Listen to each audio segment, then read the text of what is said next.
You're listening to Project Oncology on ReachMD. Today, we're welcoming Dr. Lillian Siu, who's a senior medical oncologist at the Princess Margaret Cancer Center and a professor of medicine at the University of Toronto.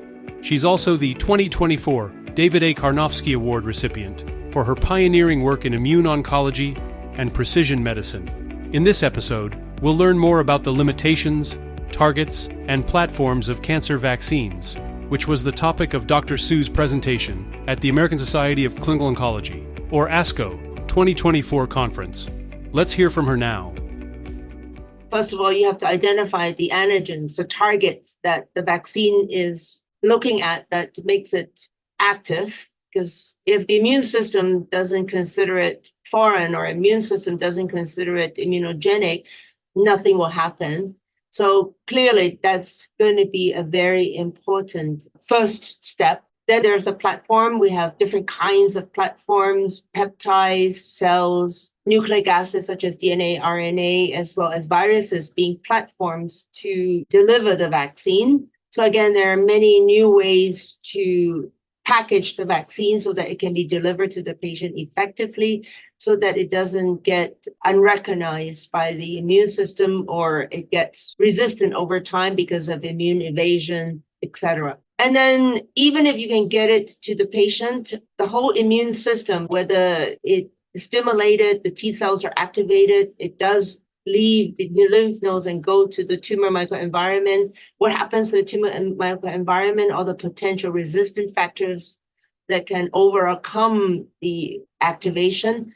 That also can happen. And then lastly, but certainly not least, the tumors are very heterogeneous within a patient and across patients. So having antigens that only are present in parts of the patient's body or is only present in some of the patients will also be a potential challenge.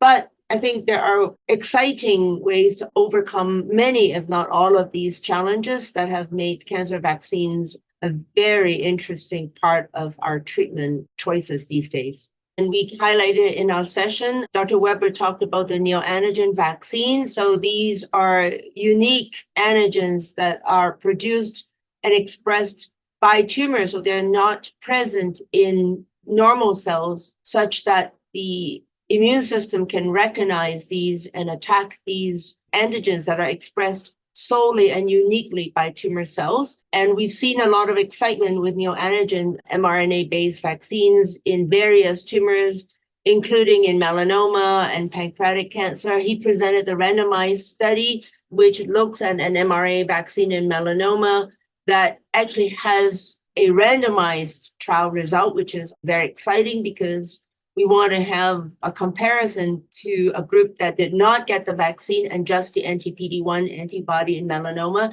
And it was a very interesting relapse-free survival benefit. We need to see phase 3 data before we can have this going to a regulatory path.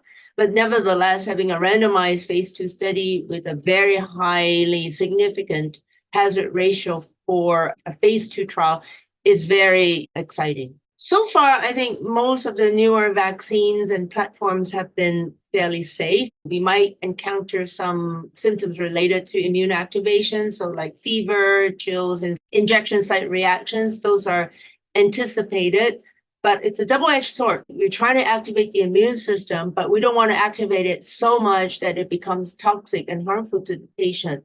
So it is really a balance between upregulation and downregulation enough that is not going to be too severe. But by and large, so far, we've seen the vaccines have been very well tolerated in most situations, and we'll have to just keep a very close eye on the toxicity profile. And to that end, in my session, I did advocate that perhaps a new guidance from regulatory agencies is due in time, because the last FDA guidance is over a decade ago, and we have new vaccines now, so it's good to have new guidance to follow. That was Dr. Lillian Siu discussing her recent presentation on the limitations, targets, and platforms of cancer vaccination, which she presented at ASCO 2024.